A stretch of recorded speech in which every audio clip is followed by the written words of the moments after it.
We are about to start, so if all of you could take your seat, please.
Good evening, everyone. Welcome to our lecture tonight. My name is Sisi Sun, the head of art science at Swissnex in China. I guess some of you are already very familiar with us, but still we have quite many new friends are coming tonight. So as usual, I'll give a brief introduction of our organization before we start. Swissnex in China is the Science Consulate of Switzerland in China. As part of the Swissnex Global Network, we connect Switzerland, China, and the world in science, research, education, and innovation. Our mission is to support the outreach and the active engagement of our partners in the international exchange of knowledge, ideas, and talent. And the 6 main Swissnex locations are built in Boston, Brazil, China, India, Japan, and San Francisco. Swissnex is an initiative of the State Secretariat for Education, Research, and Innovation of Switzerland, and is part of the Swiss Confederation's network abroad, managed by the Federal Department of Foreign Affairs. And the lecture today is part of our Café de Sciences lecture series, which is initiated in 2019. And we try to present Swiss spotlight scientists, startups, artists, and designers in this series. And we also try to connect them with the local network. From this year, we started to focus more on the theme of innovation and sustainability, And today we're going to look at green mobility. So we have invited two speakers in the field, Mr. Stefan Guggisberg, Head Outpost of Swiss Federal Railways, SBB Shanghai, and Ms. Anne Mandron, Global Business Development Director of Stor-H, to share with us the different approaches towards green mobility and sustainable transportation. And we will also have Q&A session at the end of the event. But for our online audience, you may just type in your questions in the Q&A box throughout the lecture. Well, let's welcome our first speaker, Mr. Stefan Guggisberg from SBB.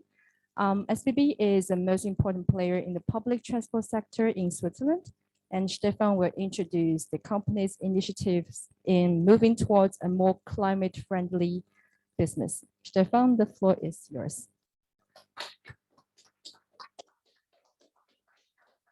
Thanks a lot, Sissy.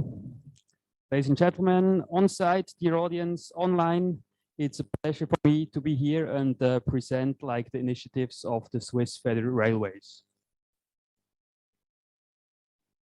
First topic is sustainability in railway. I mean, it's a buzzword of the year, sustainability, but it also applies to our company. As you can see, our trains, they look like water. The reason is 90% of our trains are already powered by hydropower. So we are actually quite a green mean of transport already today. What's the agenda of the short presentation? Short introduction about Swiss Federal Railways. Then I will show you our path to climate neutrality. Then as a second point, I will just randomly introduce you to some of our initiatives, how we increase our share of renewable energy, and also how we deal in a more efficient way with our current energy production. At the end, I will give you a short insight into the topic of circular economy and how it is applied within the railway. Swiss Federal Railways, short SBB, is a fully integrated transportation provider in Switzerland. That means we provide all the services from one hand, meaning the passenger service. We provide the trains, the maintenance, and also the client-facing services to our, let's say, many customers. Before COVID, we had 1.3 million travelers a day, which is compared to our total population of 8.7 million, quite a big share. Then our company, the real estate division, is among the largest real estate companies in the countries. We manage 3,500 buildings. Among them are many train stations and also the areas around the train stations, which we developed for residential and commercial purpose. On the right side, you see our SBB cargo train. Our cargo division is moving cargo within the country and also cross-border within Europe from north-south, south to north. And last but not least, the infrastructure division, they are taking care of our 3,300 kilometer long network. Compared to the network of the China high-speed railway, which is 12 times bigger, it's not that significant. But for us, as a small country, it's quite a long network we have. The infrastructure department, they also manage all the power production. That means the Swiss Railway produces its own electricity for the train operation. Okay, now to the buzzword, climate neutrality. This is also a have. We want to be climate neutral by 2030. Climate neutrality for our company means actually CO2 neutral, but we include all the greenhouse gases and then we convert them into CO2. So that's like a way you can just look at it. So it's CO2 neutrality, but taking into account all greenhouse gas. As I mentioned before, we're already doing a lot. So 90% of our trains, they're running on hydropower. By 2025, the trains will run on 100% renewable energy. The buildings we have and use, they're already nowadays using like 100% renewable energy. So actually, I also would like to mention that because we have a railway in Switzerland, we already save actually 5 million tons of CO2. If people in cargo would not use the rail, they would use other modes of transport, which will like produce a lot of emission. On the other side, our supply chain also produces a significant amount of CO2. This is mostly due to construction products we buy and also rolling stock and other procured products. So if you want to become climate neutral and you are a heavy asset and energy consuming industry, what can you do? Actually, first thing what you do is you become more energy efficient. You just consume less. So a few years ago, we have started like an energy saving program.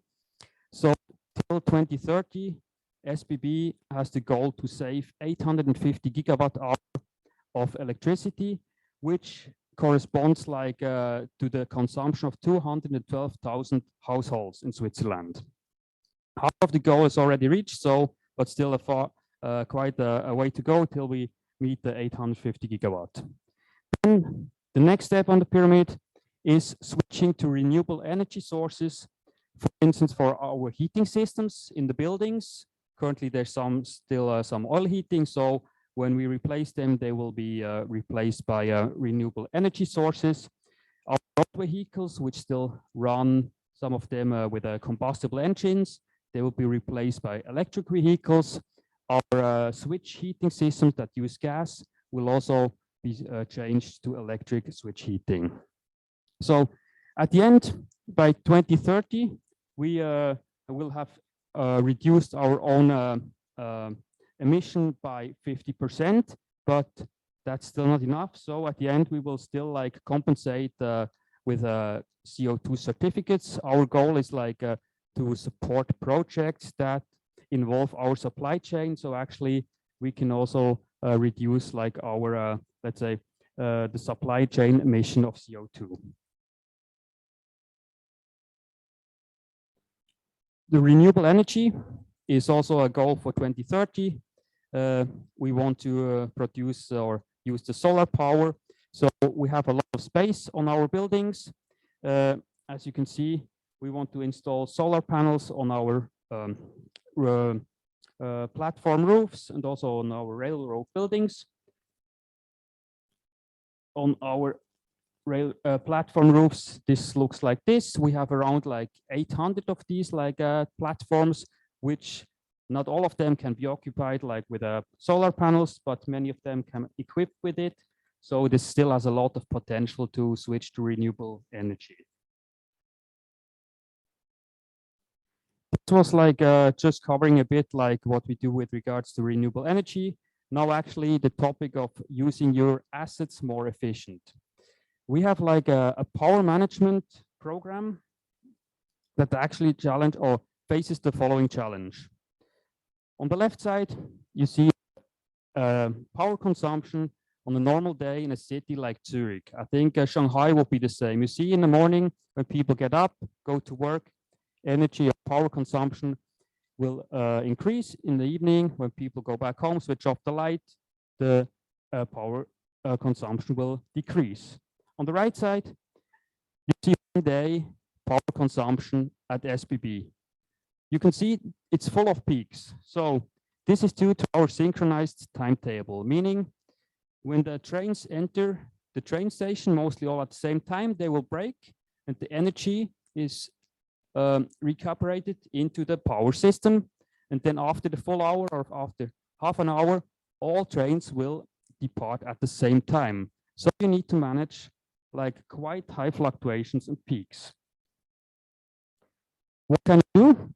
Either you just build more power plants, which is quite expensive just to cover these peaks, because these peaks, they are mostly less than 1 minute. So our company has decided to solve this with like a software. What is this power management software actually doing? It's shaving the peaks. Actually, When there's a threshold reached, our software will tell the train to stop like the heating in the train, because mostly the limits there, we have the peaks in winter. So in the trains, the heating will be switched off for maximum 2 minutes, and then we can still drive out at the same time, and the clients, they do not even feel a difference because the train will not cool down in 2 minutes. So now actually what I taught, you can now watch in a video so you remember it better.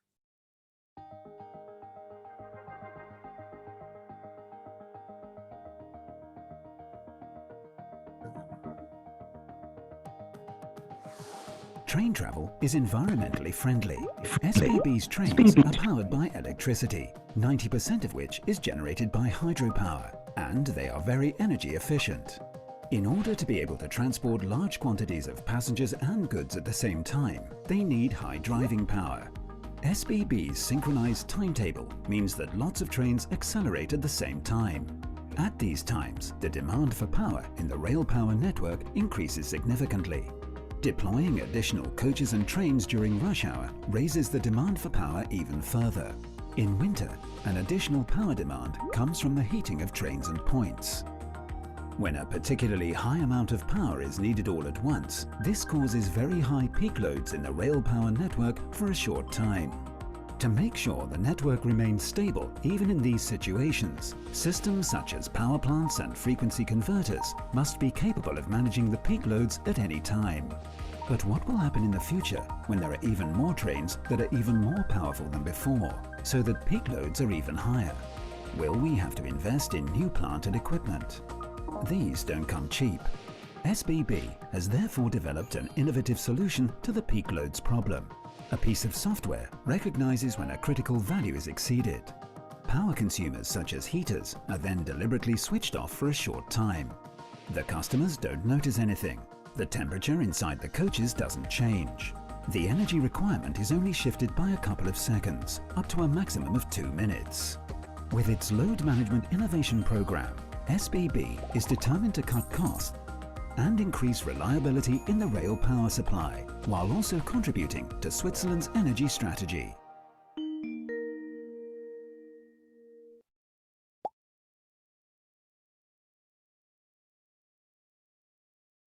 So the next example is not a software used for power plants or power production, but it's one that helps the train driver to drive like eco-friendly.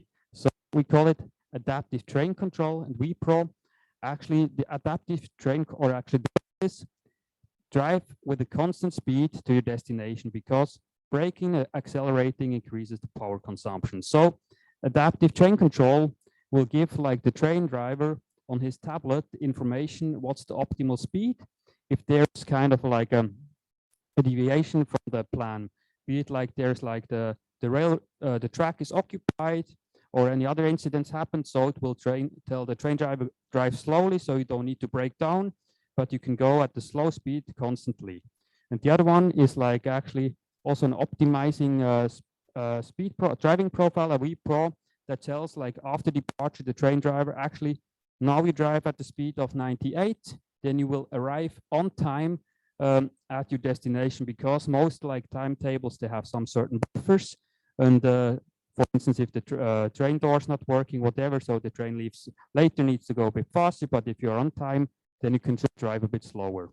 So this actually just solutions with software to reduce our energy consumption. Now, actually, I switched to totally different concept. It's circular economy. Was like mostly the buzzword of last year. Actually means just that you don't waste many natural resources, but keep them in a loop and keep them like in a, in a circle. So what's the reason for this? As you can see, the Earth is a closed system, and all physical resources are finite, at least till now. Maybe one day we can go to other planets and take their resources and bring them back, but the current situation looks like this. And the original like a consumer behavior is actually buy, use, and throw away. This is linear economy. what we have done and still do with many products. Recycling is actually, you buy something, you maybe use it again, maybe for a low quality product, and then you throw it away. Circular economy is actually, you have a product that you keep in its life cycle for many cycles, or ideally forever. And you don't lower the quality of the products you make with it, so you keep the same level of products. I mean, it's not like that you build a composite that's like only has like one more life cycle before you throw it away. This is just like actually an analysis we have done. If you talk about circular economy, you need to know what kind of materials you have. So actually our company is a gigantic valuable material mine. Our materials amount for 77 million tons of stock together. I mean, if you compare it to the Shanghai Tower, it weighs 850,000 tons. And 77 million tons is maybe 12 times all vehicles driving on Swiss streets. So it's quite a big amount. And you see most of it is in the division of infrastructure. That means it's like hardware that we use for construction. It's concrete, crushed stone, sand and gravel. And the issue is also that every year we buy more than 1 million ton and also get rid of a lot of these materials. And this is also always linked to some financial costs that the value decreases around 145 million. So you can see infrastructure, the main material mine we have in our company. Just to give you some like context to also the environmental impact. Here you can see actually the of our products, then also the cost, and then environmental impact. This is a UBP, is kind of an indicator for environmental impact. What you can see, for instance, crushed stones, the quantity is super high, but actually its environmental impact, it's not that high compared to the quantity. In comparison, copper, our quantity applied is very little, but due to the copper mining, actually the environmental impact is huge. So this gives the potential to think of what am I going to do with the materials I have deployed. So actually we've started this like doing kind of a small project. So one project is what we do. We use recycled asphalt.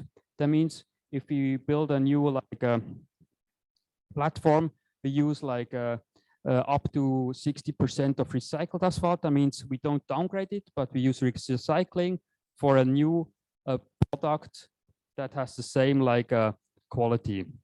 And so we can actually save our 4 million environmental impact points and also reach a small cost reduction. The same is catenary must. You can refurbish them instead of recycling or buying new ones. So you also have like a lower environmental impact, and the cost is also lower than buying or recycling. And the next one is actually something that we already think of circular economy when procuring. That means our railway infrastructure building is now made of wood, equipped with solar panel. And at the end of its life cycle, you can decompose it to its own, just like to its single parts and use them again. Advantage is already like building of wood keeps the room cooler, and you don't need that much energy to cool down all the electric equipment. These are just some samples, and we are still working on new ideas how we can like actually make use of a circular economy. But actually, as you see, this is not just like done within our main business. It also involves our like suppliers. So you have to collaborate with them to find solutions. And also when you purchase, you already need to think of like, what's your requirement to purchase the goods that you can really use them for circular economy. You cannot like composite products or with like poisonous gas or materials, you cannot use them for circular economy. So this still has a lot of potential for our heavy asset industry, and I think also will have a big potential as well in the future in China. That's all from my side. Thanks for the attention.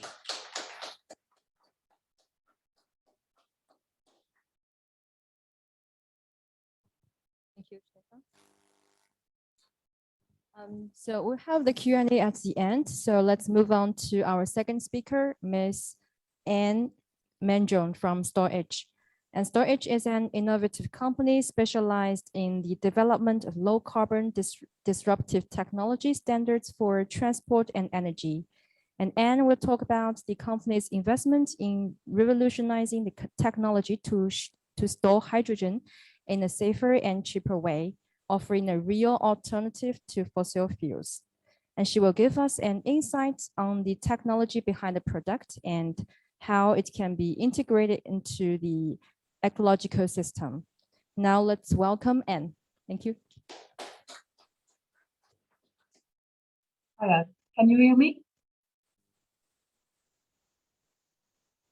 Are we good with the sound?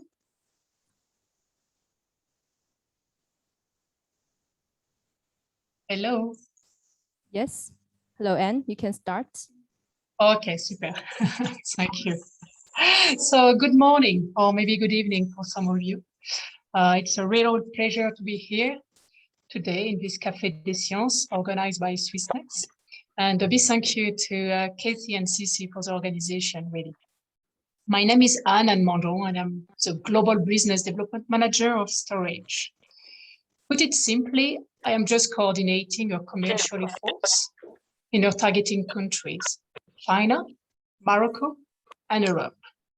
My competencies are really about bringing new technologies to the market and crossing the chasm.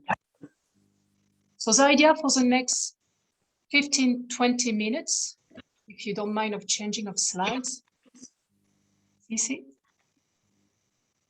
So the idea for the next 15, 20 minutes is really to give you an insight on the journey of Stor-H as a technological startup, starting with a why. You know, why are we doing what we are doing? Are we good with the presentation? Okay, super. So starting with a why are we doing what we are doing, you know? Why is our team so passionate about our products? So then the outcome of the, of our patient, what our R&D team came up with, and there will be a short video detailing our ecosystem.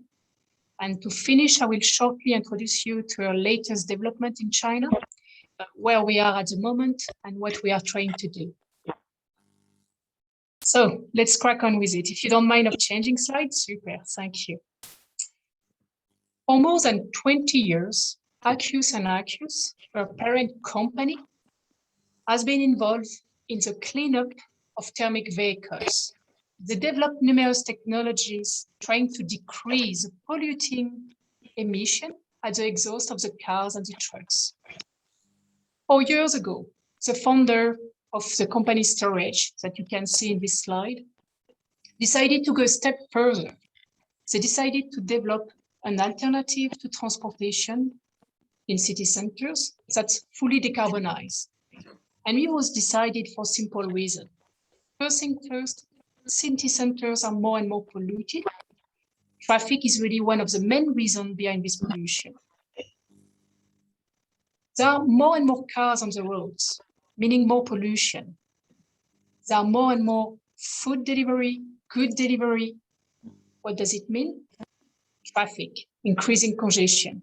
And in major European cities, in the coming years, thermic vehicles will soon be forbidden. So alternatives are needed, decarbonized alternative. So founders decided to focus on a new technology, but not only. They really wanted to put an offer on the market, removing all the barriers that are on the way of adoption of a new technology, on the way of adoption of decarbonized transport. Because we all know that it's good to have a great technology, but it doesn't mean people will buy it. So we really wanted to remove all the barriers. So R&D team work on the following brief: to develop a hydrogen-based product, focus our effort on lightweight vehicles, work under the constraint of 3 words: simple, safe, freedom, really in order to remove the barrier of adoption.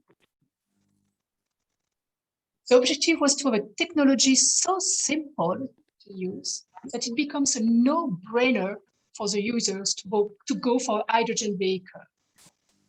A technology so safe to use, that at no point the user is at risk, and the question of security never arises. Then the freedom.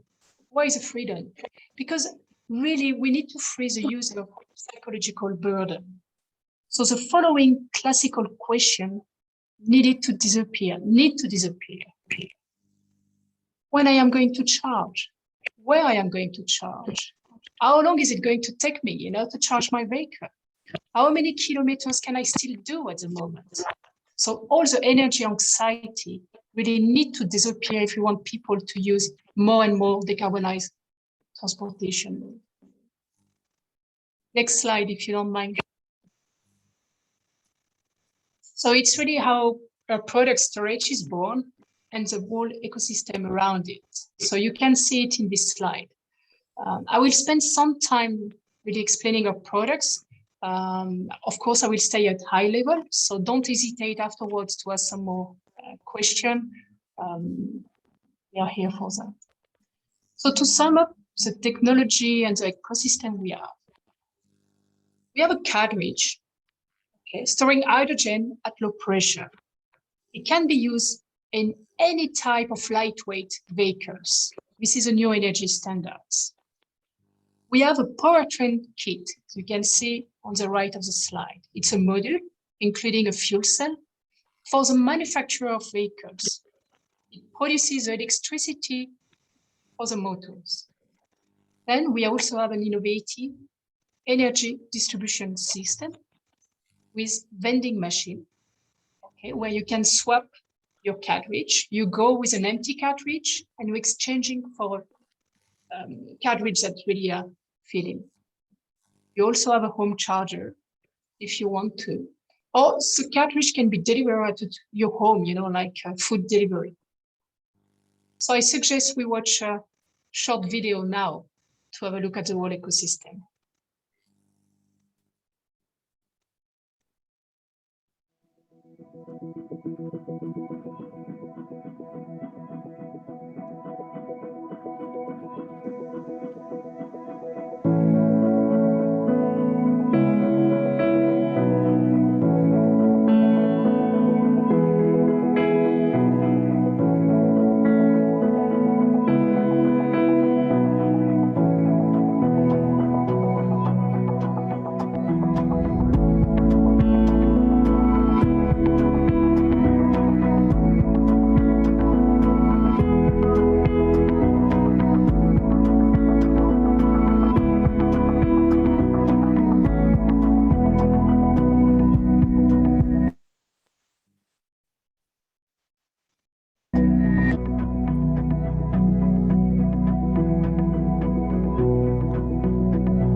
Super, thank you.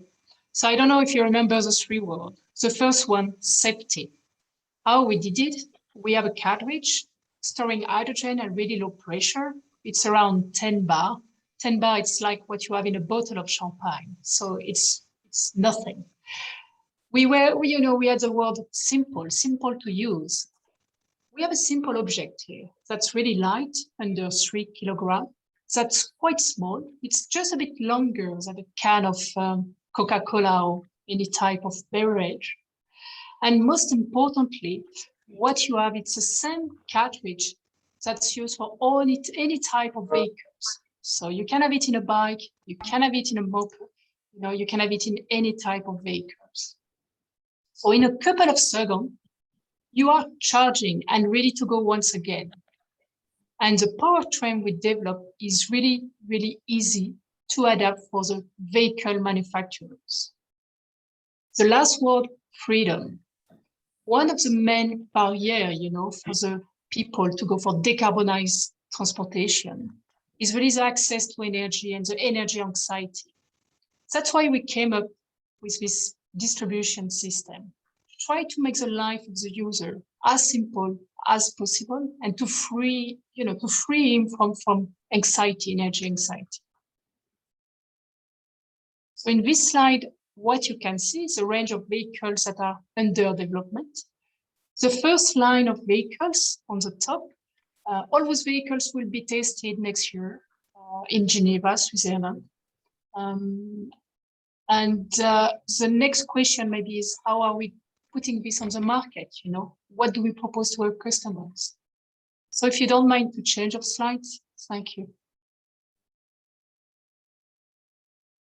So this is a commercial offer. It's really customer-centric approach. Okay?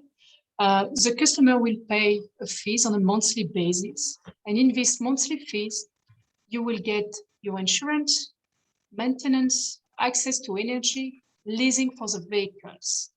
The idea, once again, is really to simplify the life of the user. You should not have any constraint and think of anything when buying and using a vehicles. Where are we at the moment? We have a pilot at scale in June next year, planned in Geneva, but also we have another one in September in France. The early adopter of our technology, who are they? It's last mile delivery company. It's cities like Geneva, but it's also multinational who wants to provide some vehicles to their employees. So if you don't mind changing the slide, super. So the next question, I guess, is what about China? For us, China is a really key market. The Chinese government set up a highly ambitious hydrogen strategy, and we are eager to be part of it, to contribute to its realization. So quite briefly, this plan is in 3 steps. The first one being small-scale demonstration, with for objective, to produce between 1,000 and 5,000 fuel cell vehicles, but also to build and operate more than 100 hydrogen refueling stations. The second step is to go to large-scale commercialization. And the objectives there are really to have 1 million fuel cell vehicles launched in the automotive market, but also to have 1,000 hydrogen refueling stations built and operated. The end objective being to have a proportion of hydrogen by 2050 reaching 10% of the energy, and more than 10,000 hydrogen refueling stations will be built and operated. So it's really highly, highly, highly ambitious. And so we really think that China is a really good ground, to launch our activities. If you don't mind of changing the slide, thank you. So what's our activity in China? We are actively at the moment trying to set up a first project. A key asset is really the presence of Wendy Du, who is a business developer in China. She's representing us, she's supporting us in trying to identify the right local partners. And there will be all contact details at the end of the presentation. So we are in the process of selecting the right city to land in. We really want to source and to produce all the different components of our ecosystem here in China. It would be a complete nonsense, of course, to import equipment in China.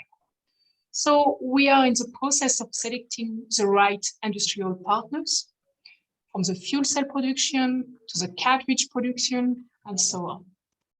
We have a really active partnership at the moment with a company called Icona. It's a company specialized in industrial design. With them, we did develop, and you can see it in the picture, a mop called Haimon.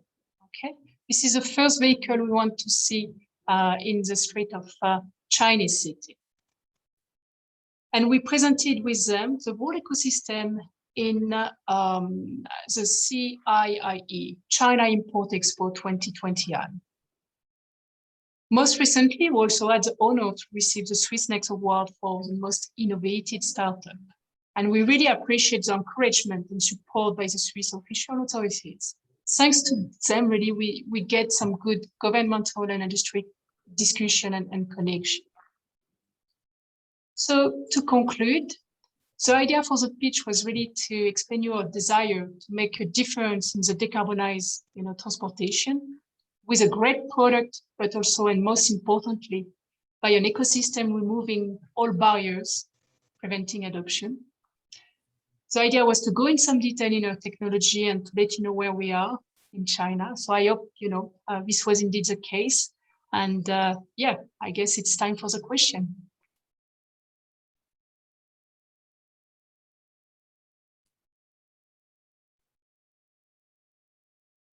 Anne. So I think we'll invite Stefan on the stage as well. So everyone has questions, you can just raise your hand. And for our online audience, you can just type in the Q&A box and we will read out from here. So yes.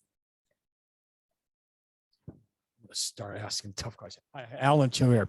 Had a quick question in terms of when Stefan was going through the background in terms of reaching the Sustainable Development Goals, right, or your 2030 goals. Let me ask you, what's happening in terms of global warming effects? What are some of the things, because a lot of this is, okay, you have a plan, you're doing a lot of stuff to bring sustainability into the business. But what is happening in actuality physically, right? That because what I'm getting at is I want to know where are we in terms of adaptation rather than mitigation, right? You're actually ahead of the curve in terms of having solutions to power usage, hydro, and obviously hydrogen would add. What is happening in terms of what's on the ground? What type of problems are you running into as an operator, as a rail operator? And how are you adapting to things that you need to do in order to offset or to face up to the global warming side of things? Any? I mean, first of all, it's just like not our idea to do this. I mean, it's like the Paris Agreement that was also ratified by Switzerland. And so actually we are one of the large companies in Switzerland, and Switzerland also wants to have climate neutrality by 2050. So actually we are supporting like to Switzerland to reach this goal. This is our contribution. It's not like that we do something like on top or like that's not a part of this. So it's like part of a big game, how we can prepare ourselves and how we can help Switzerland to reach its goal. Actually, that's how we do it. And I mean, currently we as a company, we are already actually in a lucky situation compared to others with regard to sustainability. We already have access to pure hydropower, renewable energy. We can produce on our own like facilities. So actually 2030, I think it's I think for our company not that hard to reach the reduction we aim at.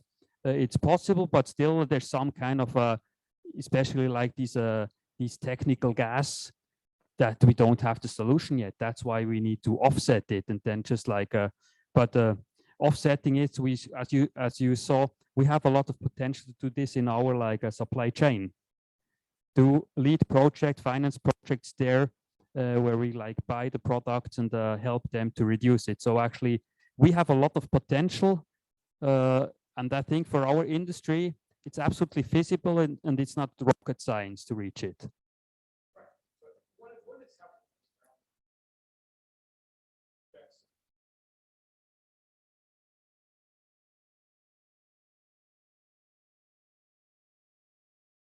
hydropower, we have dams, and we also have the river flow power.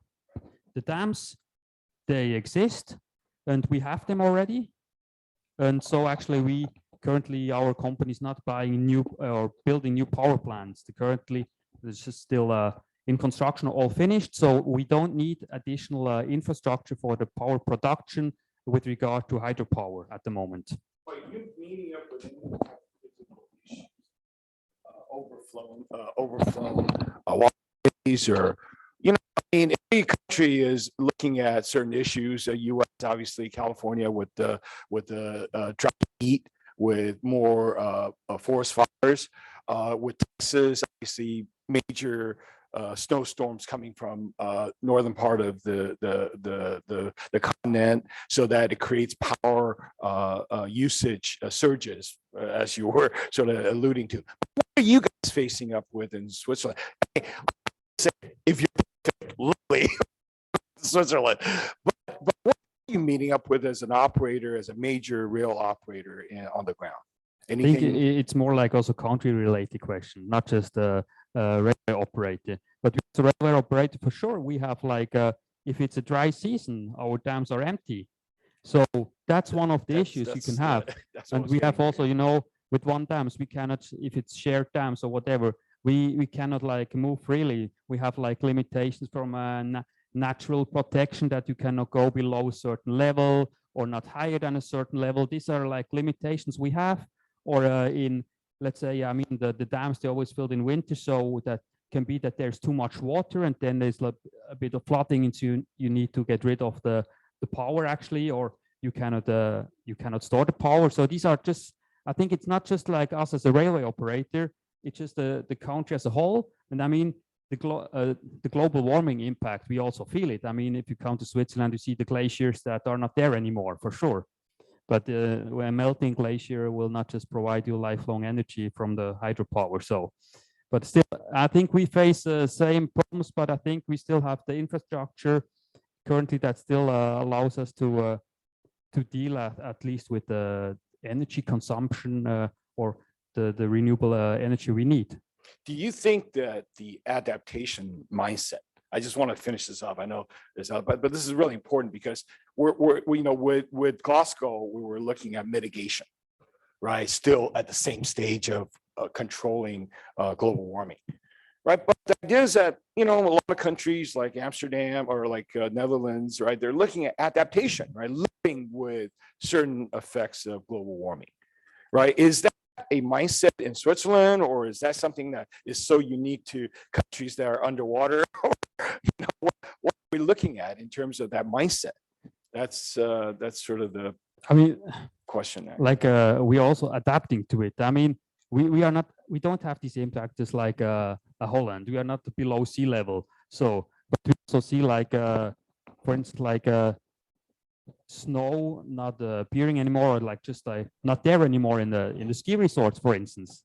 But currently, I mean, the mindset is as everywhere, you don't close ski resorts, you just buy like machines for artificial snow. That's mostly still, it's often a mindset that you use technology. But I think it's really, this is the general mindset and not industry related what we have. Yeah, if I can add something, I am living in Switzerland, so what I see is that there is a local governments that are, you know, putting out some tenders to have some projects for adaptation to climate change. So it can be really simple things, but key question: if you have a river, you know, there is a competing at the moment, competing use of the river. Is it for tourist purposes? Is it for agriculture? Is it to bring water to the city? And because of climate change, there is change, you know, in the amount of water available. And so we are in adaptation mode in Switzerland, definitely. No.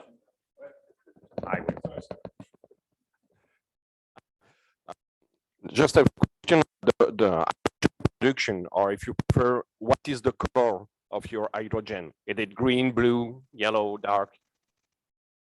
Yeah. So purpose is to have a green hydrogen. So when we set up in a location like in Geneva, we are getting some green hydrogen where we can. Now it's difficult because the value chain is under construction. So it's always a question of getting the technology out and in parallel to have the value chain building up. So just for your understanding, we are using really limited amount of hydrogen for all the vehicles. It's only around 20 grams by cartridge. So we are using a limited amount of hydrogen, and whenever we can, it's green hydrogen. Thank you. Any other questions? Yes.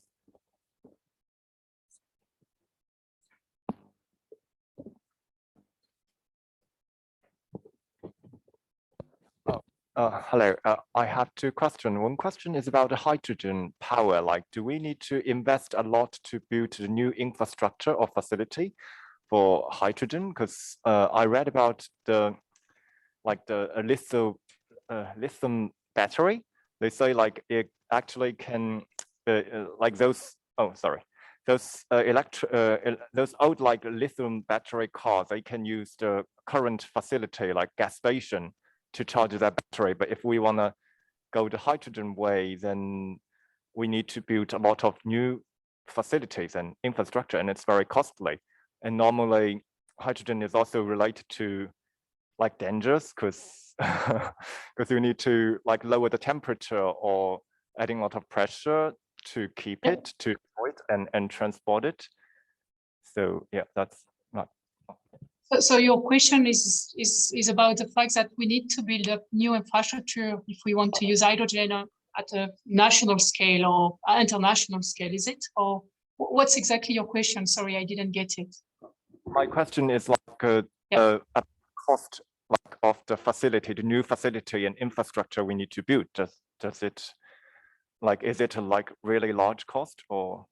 Yeah, I think it's a really large cost because you are really building from scratch a new value chain. I don't know specifically, the cost needed in China to develop the whole ecosystem, but yes, in France we are speaking about billions of euros that are put in this new way of having energy available. Indeed, yeah, we are starting from scratch more or less. So you need to build hydrogen production center, you need to build a hydrogen distribution center, you need to have the vehicles to use or any other type of use anyway of the hydrogen, and this has a cost, definitely. Yeah, really important. Okay, we have a question from the online audience. The hydrogen Cantridge look quite small, and what does it look like inside? Is hydrogen existing in gas format? So it's indeed gas, but it's inside metallic hydro. So that's storing the hydrogen gas. So the size is really a bit more than a can of Coca-Cola. Yeah, you have metallic hydro inside. So that's how you are storing the hydrogen. Okay, do we have any questions from our on-site audience? Yes, please. Hello, Stefan. Just have a question regarding to the, remember there was a graph saying the amount of the power consumed by a series of chains, and they work together, work simultaneously and cause a energy peak. And the strategy was to reduce the turn off some like aircon systems on train to keep it below the requirements line. So the question is, since and you mentioned that turning off for 1 or 2 minutes will not affect the overall passengers' feelings. Yeah, so is that if it will be a better way to just apply this kind of alternating power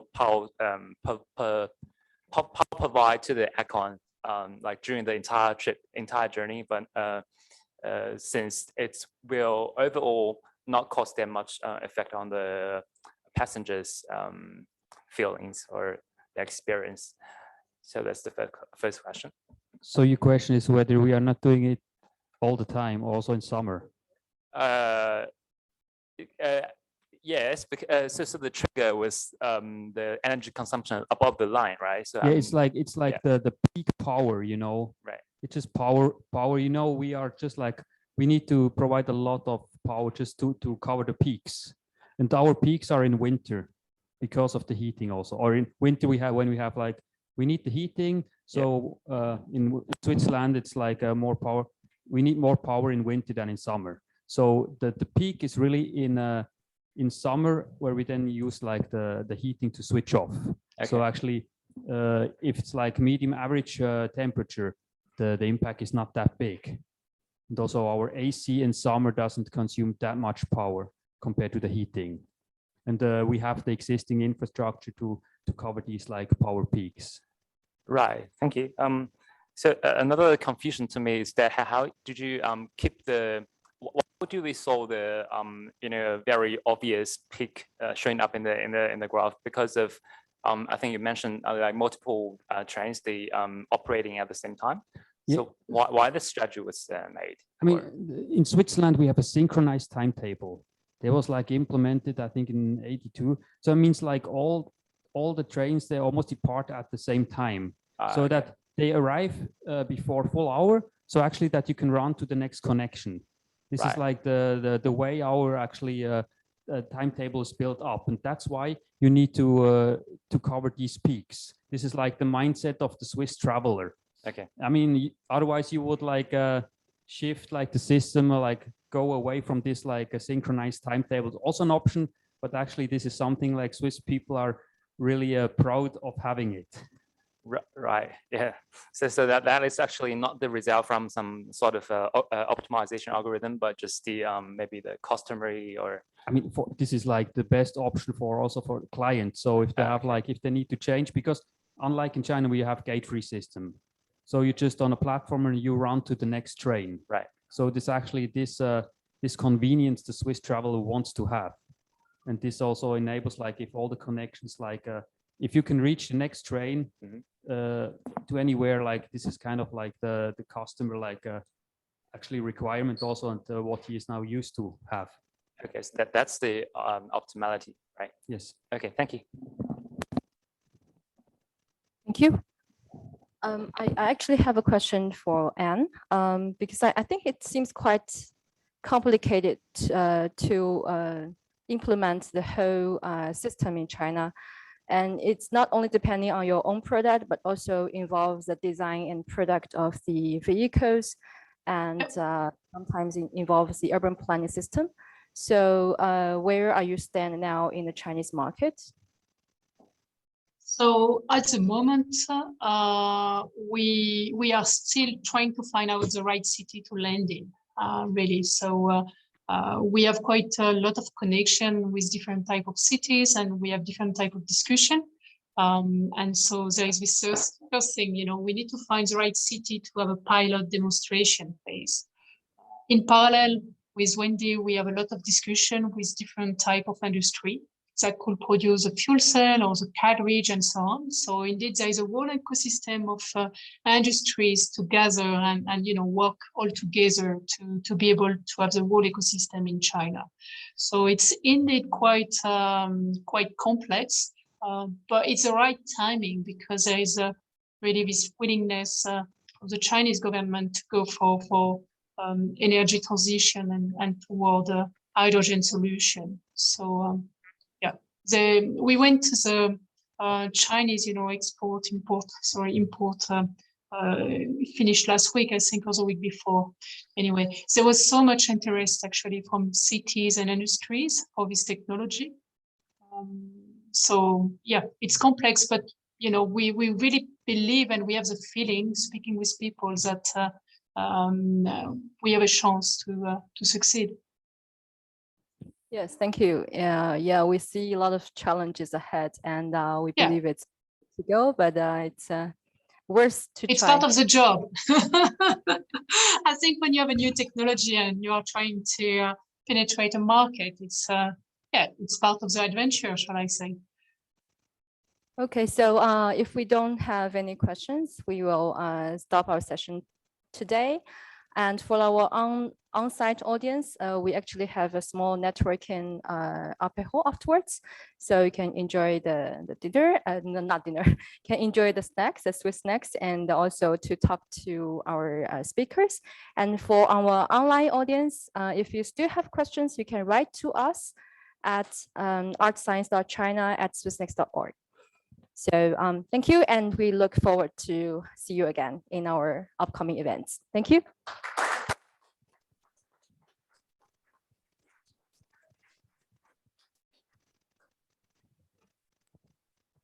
Bye-bye.